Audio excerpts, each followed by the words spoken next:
जी जो आगे सभी गुरुमुख भाई और बहनों को जय सच्चिदानंद जी। बंदो चरण सरोज गुरु मुद मंगल आगार। जय सेवत नर होत हैं भव सागर से पार। गुरां जी के सिमरन मात्र से नाशत विघ्न अनंत। ताते सर्व आरंभ में ध्यावत है सब संत। ताते सर्व आरंभ में ध्यावत हैं सब संत। बोलो जयकारा बोल मेरे श्री गुरु महाराज की जय। प्राचीन काल से ही हमारे संतों महापुरुषों ने हमारे इस मलिन मन को साफ करने की अनेक प्रकार की विधियां बताई हैं, जिनमें से एक ये भी हमको समझाते थे कि जब भी सदगुरुदेव के चरणों में जाएं या किसी तीर्थ स्थल पर जाएं तो जो मन के विचार विकार हैं उनको त्यागने का, छोड़ने का वहाँ पर संकल्प करके आए। जैसे काम, क्रोध, मोह, लोभ, अहंकार, निंदा, चुगली, ईर्ष्या, तृष्णा, राग, द्वेष, विषय विकार आदि। जब भी कभी सदगुरुदेव के चरणों में जाएं तो इनको छोड़ने का संकल्प करें। परंतु हमने इसके उल्टे ही अर्थ निकाल लिए। प्राय देखा जाता है कि जो वस्तु शरीर के अनुकूल नहीं होती, जिसके खाने से या उपभोग करने से शरीर को कष्ट होता है, हम उसी वस्तु का त्याग करते हैं। इस तरह से तो हमारा जीवन कदापि भी सुधर नहीं सकता, क्योंकि इस त्याग में भी एक स्वार्थ निहित है।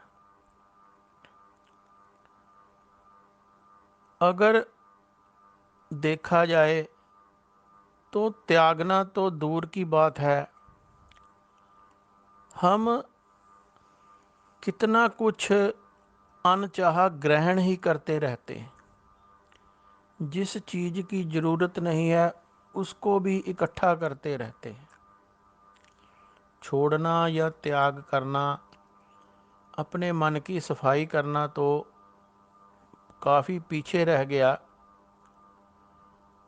हम किसी न किसी रूप में इसको और मलिन करना या दुखों के साधनों को इकट्ठा ही करते रहते हैं। एक साधारण सी बात है कि अगर मैं घर से निकलता हूँ, खा पी कर बाहर जा रहा हूँ, तो बाहर देखता हूँ कि वहाँ पर कोई आदमी किसी प्रकार का लंगर या प्रसाद बांट रहा है, तो झट से ये जो मेरी जीभा है ना, उसकी लार टपकने लगती है। हाथ निकाल कर आगे कर देता हूँ कि मैं ये कुछ खा लूँ, कुछ इकट्ठा कर लूँ, जेब में डाल लूँ, बाद में खा लूँगा। पता नहीं वो किस मंशा से वो उस भोजन को या वो जो खाने पीने का सामान है वो बांट रहा है सभी में, और हम सभी फ्री में मिल रहा है ना, तो उसको ग्रहण करने लगते हैं। उसका मेरे ऊपर क्या असर होगा, मेरी सेहत के ऊपर या मेरे विचारों के ऊपर। कहते हैं ना, जैसा हो अन्न वैसा हो मन। तो उसने किस मंशा से वो लंगर लगाया, उसमें तो अपना कोई व्याधि कष्ट रोग दूर करने के लिए परमात्मा के चरणों में प्रार्थना की। उसने कुछ भगवान से मांगा, उसको मिल गया, उसके बदले में वो भोजन करा रहा है, और हम उसकी मंशा को जाने बिना वो ग्रहण कर रहे हैं। एक छोटी सी मिसाल है कि अपने दरबार में ही एक महात्मा जी थे, तो वो कुछ दिनों से श्री आरती पूजा में शामिल नहीं हो रहे थे। तो हमारे श्री सद्गुरुदेव महाराज जी ने, श्री पंचम पातशाही जी ने पूछा कि महात्मा जी आजकल आ नहीं रहे, क्या बात है। तो उनके जो सेवादार थे उन्होंने बताया कि उनको डिहाइड्रेशन हो गई है, लूज़ मोशन लग गई, इसलिए नहीं वो आ रहे। तो हल्के से मुस्कुराकर सदगुरुदेव फरमाते हैं कि वो जो घ्यो का टीन कोठी 'च रखा होया ना, वो लंगर च पाने लिए मिलिया सी। कितनी छोटी सी बात है कि किसी सेवादार ने या किसी गुरमुख प्रेमी ने वो घी का, देसी घी का टीन अर्पित किया। मन में क्या विचार थे ये वो देने वाला जाने या हमारे सदगुरु जाने। तो उन्होंने उसको अपने ही कमरे में रख लिया और चलो थोड़ा थोड़ा सेवन करते हैं। तो गुरु महाराज जी ने उनको फरमाया कि ये तो उसने अपनी सुखना उतारी है और तुम उसको संभाल कर बैठ गए। जब ये सामान लंगर में डलता, श्री परमहंसों को भोग लगता, तो ये प्रसाद बन जाता, तो जो भी खाता उसकी आत्मा तृप्त होती। तो ये हमें एक आदर्श शिक्षा है कि हम अगर कहीं से ग्रहण करें तो वो केवल प्रसाद के रूप में ही ग्रहण करें, और जो हमें हमारे सदगुरुदेव का भोग लगा हुआ प्रसाद मिलता है उसको प्रसाद की तरह ही ग्रहण करें। आप सबने भी देखा होगा कि जब प्रसाद भी बंटता है तब भी हम उसको इकट्ठा करने की कोशिश करते हैं, एक की बजाय दो, दो की बजाय तीन। पहले एक पैकेट मिलता था प्रसाद का, जब भी श्री दर्शन खुलते थे या श्री आरती पूजा होती थी तो उसमें भी लोग दो दो तीन तीन बार लेते थे। तो महात्माओं ने श्री चरणों में विनय की कि ऐसे होता है। तो हमारे तो सदगुरुदेव बहुत दयालु हैं, उन्होंने कहा कि आप दो दो बांटना शुरू कर दो, प्रसाद है कोई बात नहीं। और जब हम दरबार से श्री दर्शन करके लौटते थे तो एक अलग से नग प्रसाद का बन जाता था, वो तो प्रभु का दिया हुआ प्रसाद है। हमारे स्वामी जी भी कहते थे कि अगर आप दूसरी बार प्रसाद ले रहे हो तो आप किसी का हक मार रहे हो। अगर कोई भी भक्त, कोई भी गुरमुख प्रेमी प्रसाद से वंचित हो जाता है तो हमने उसका हक मार लिया, क्योंकि मैंने दो बार प्रसाद ले लिया। तो ये जो ग्रहण करने की हमारा स्वभाव है ना, उसके ऊपर अंकुश लगाना बहुत ज़रूरी है। हमें तो ये शिक्षा संत महापुरुष दे रहे हैं कि जब भी हम तीर्थ स्थानों पर या श्री सद्गुरुदेव के चरणों में जब भी जाएं, तो ये जो मन के विकार हैं इनको त्यागने का संकल्प करें। ये कितना एक आसान रास्ता है, थोड़ा सा मुश्किल भी कह सकते हैं कि कठिनाई भी होती है, लेकिन कुछ तो ऐसी विकार हैं जिसको हम आसानी से छोड़ सकते हैं। जैसे किसी की निंदा चुगली करना या किसी से द्वेष भाव रखना, अपने अंदर का जो लोभ है, राग है, विषय विकार हैं, इनको तो धीरे धीरे हम समाप्त कर ही सकते हैं जब भी सद्गुरुदेव के चरणों में जाएं, तो किसी न किसी विकार को संकल्प करें कि इसको मैंने त्याग देना है। और हमारे जो संगी साथी होते हैं, अगर उनसे बात करें तो वो भी जब कभी उस तरफ विषय विकार में हमारा स्वभाव प्रवृत्त हो जाए तो वो हमें याद दिला देते हैं कि तुमने तो ये प्रण किया था कि मैं ये विषयों के प्रति आसक्त नहीं होऊंगा, तुमने तो ये संकल्प लिया था। तब हमारा मन फिर दृढ़ हो जाता है कि मैंने तो सद्गुरुदेव के चरणों में ये विनय की थी कि मैं आज से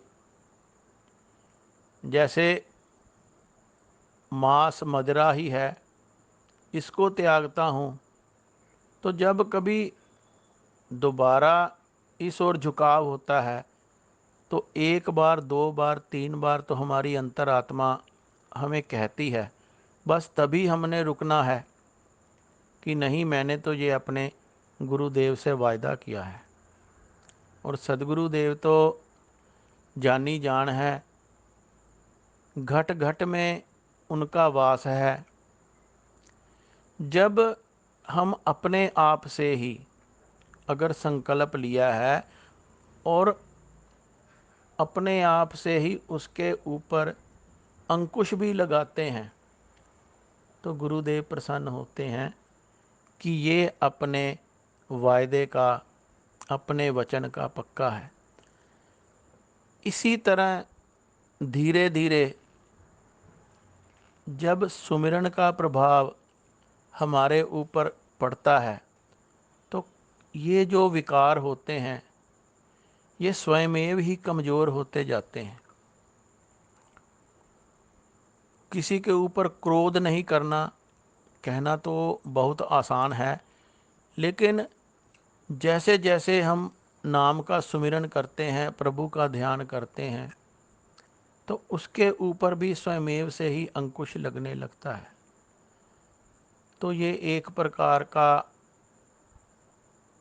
हमारे जो विकार हैं उनको दूर करने के अलग अलग उपाय हमें संत महापुरुष बतलाते हैं, समझाते हैं।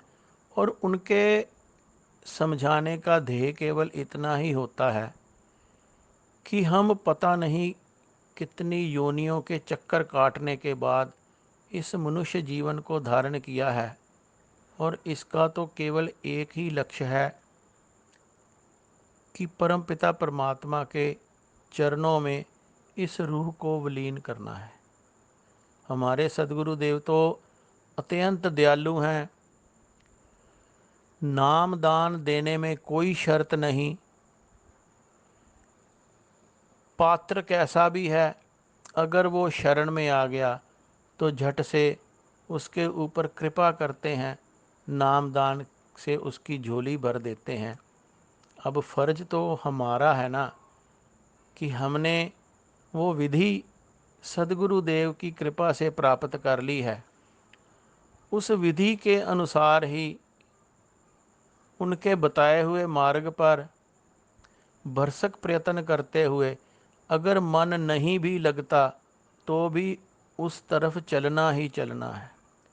तब ये जो विषय विकार हमारे मन को जिन्होंने ढांप रखा है वो स्वयमेव ही कमज़ोर होते जाते हैं और हमारा मन, ये जो हमारे सदगुरु देव ने हमें नियम बताए हैं, उनकी तरफ स्वयमेव ही चलना शुरू हो जाता है।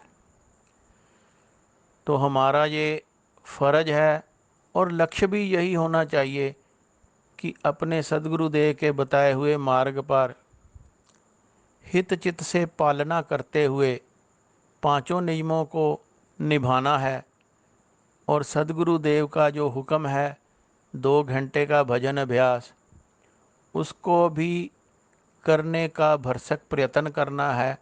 और जब हम ये प्रयत्न करते हैं ना, तभी सफलता मिलती है।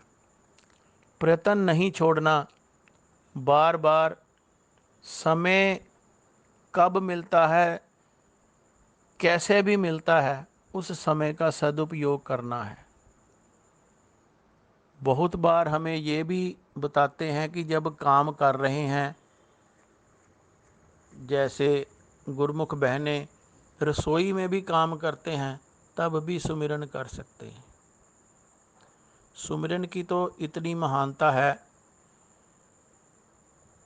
और हमारे सदगुरुदेव तो जब कृपा करने पर आते हैं ना, तो मुझे याद आ गया, एक बार श्री पंचम पातशाही जी विदेश दौरे पर थे, तो प्लेन में एक आदमी उनसे थोड़ी दूर बैठा था। वो बहुत ही व्यस्त था, फाइलों को कभी खोल रहा, बंद कर रहा, कुछ फिगर्स नोट कर रहा। तो स्वामी जी ने महात्मा जी से कहा कि ये कौन है, इसको बुलाओ। तो उसने एक बार, जब महात्मा जी ने उनसे कहा कि गुरु महाराज जी बुला रहे हैं, एक बार देखा तो फिर थोड़ी व्यस्तता के कारण कहता कि मैं आया। और जब सदगुरु देव के पास आया तो गुरु महाराज जी पूछते हैं कि आप, मैं देख रहा हूँ इतनी देर से बिज़ी हो। वो जी, मेरा तो काम ही इतना है कि मुझे समय नहीं मिलता। अब भी देखो मैं सफ़र कर रहा हूँ, तभी भी मैं कोई ना कोई काम में व्यस्त हूँ। तो उसका काम था, ये जो लिफ्ट वगैरह होती हैं, इनको लगाने का, बनाने का काम था।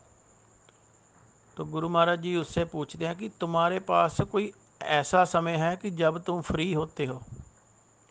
तो उसने कहा, नहीं, मेरे पास ऐसा कोई समय नहीं है कि जब मैं फ्री हूँ, केवल निद्रा ही है जब मैं कोई काम नहीं करता।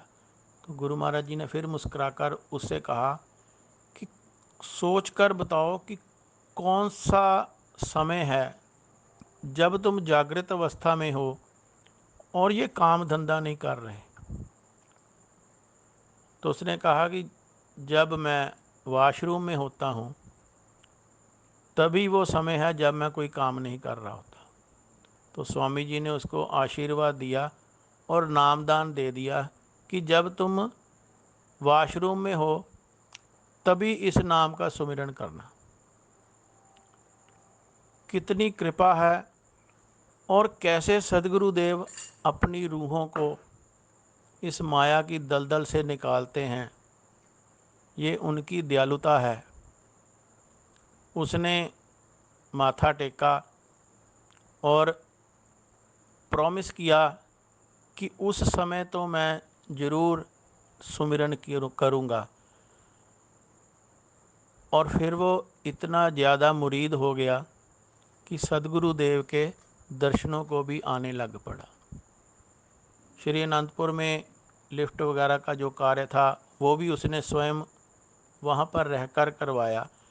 तो वो अपनी रूहों को खुद पहचानते हैं और उन पर कृपा करके इस माया से बाँह पकड़कर निकालते हैं। हमें भी उन्होंने पहचाना है, हमारी भी उंगली थामी है अब हमने वो उंगली छोड़नी नहीं है। उनके बताए हुए जो नियम है उनकी पालना करनी है और अपने जीवन को सफल करना है। बोलो जयकारा, बोल मेरे श्री गुरु महाराज की जय।